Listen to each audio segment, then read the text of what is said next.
10th Nissan Sugarbelt 400, round 2 of the Bank-Thin Off-Road Challenge, designated service point, and new leaders. De Villiers and Jordan had got by teammates Grobler and Leek and took advantage of their new long-range fuel tank, which meant they no longer had to refuel at the halfway mark. Grobler and Leek were forced to make a pit stop for fresh tyres. The T6 entry, and well, let's wait and see. That is Hannes Grobler, Richard Leek. Well, we're leading in the early stages. Pit crew running absolutely berserk, and it looks like new rubber. Haven't come through yet in that first Land Cruiser. Yeah, we just got lost for 10 minutes probably. Reineke and Houghton were next into the pits in the ailing Castrol Toyota Land Cruiser. It was going quite well this morning. We're matching the Nissans pretty nicely behind them, and then this last loop, just everything's gone wrong. We first had the main cable come off the battery, so every time in the corner, whatever, if the car stalls, you have to get out, hold the cable on, start the car up, all your odo zero, so a bit of a problem. And then about 40 k's from the end here, we lost the power steering. We don't know why they're trying to sort it, but we're just dropping time now, so we have to try and fix it.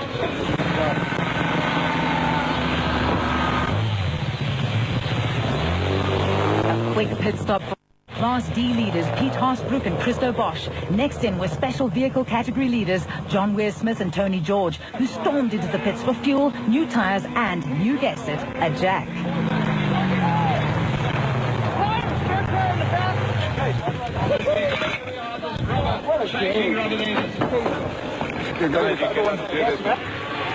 Yeah, really good. We just had to try and find a way to get the wheel off because we never had a jack, so Greg's on his way in.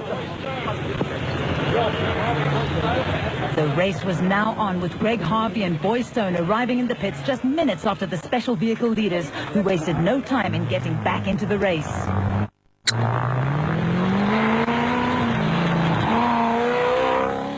Despite frantic activity in the Harvey pit, the Eastern Cape pair would have to be content with slotting into second place behind Weir-Smith and George.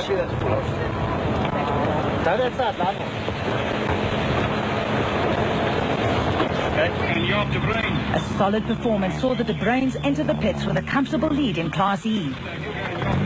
Harvey and Stone ended up leaving the pits 2 minutes behind Weir-Smith and George, while Cliff Barker in the Land Rover Financial Services Land Rover didn't even bother to stop for fuel. Talk about relaxed. Reigning Class B champion Gil Nel took time out for some refreshment while his Safeline Look Africa truggy got a wash. Nel has earned the title of Mr. Consistency over the years, and a class win was not out of the question. De Villiers and Francois Jordan had matters well in hand, and the Nissan hardbody hadn't missed a beat throughout the event.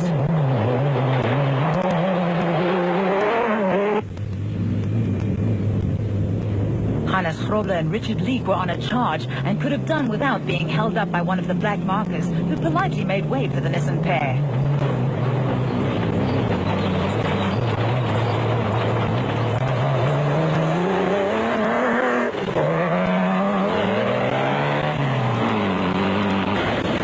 On board with Arthur Reineke and Robin Houghton in the Castrol Toyota Land Cruiser. The ongoing power steering problem made the going tough, and they were later forced to retire from the event.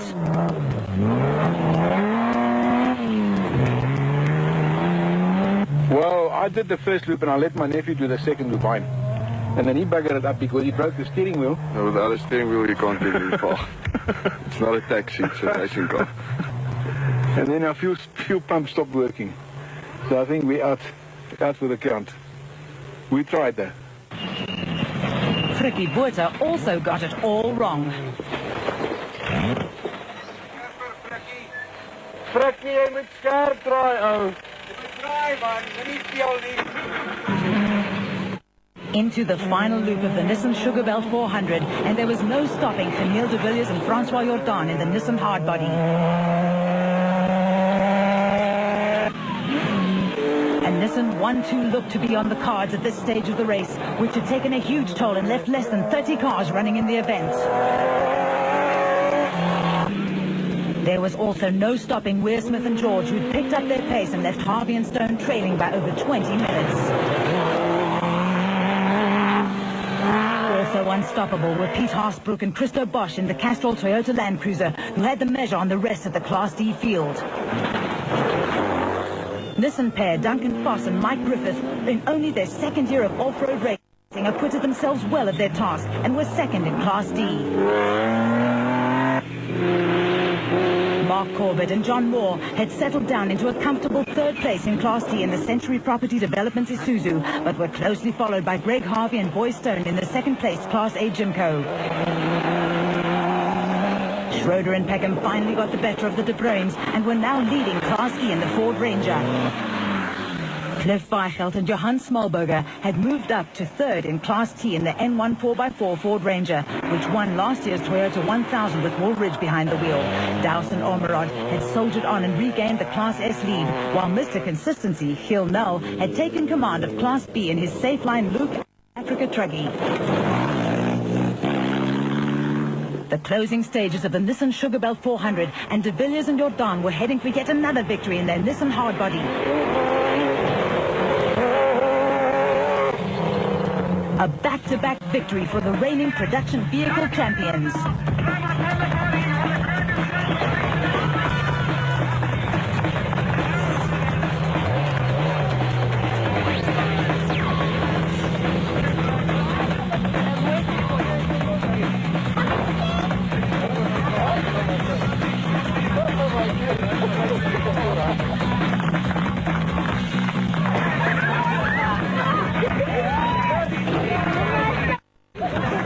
Top 10 in the production vehicle category and class wins for Ford, Nissan and Toyota.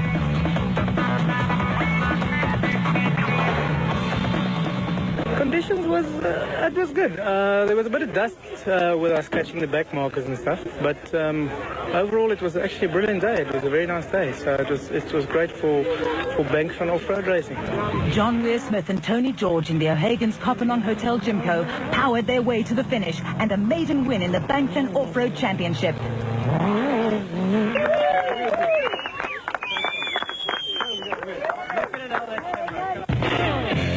Only 10 special vehicles made it to the finish of the Nissan Sugarbelt 400, which was rated as one of the toughest in the 10-year history of the event.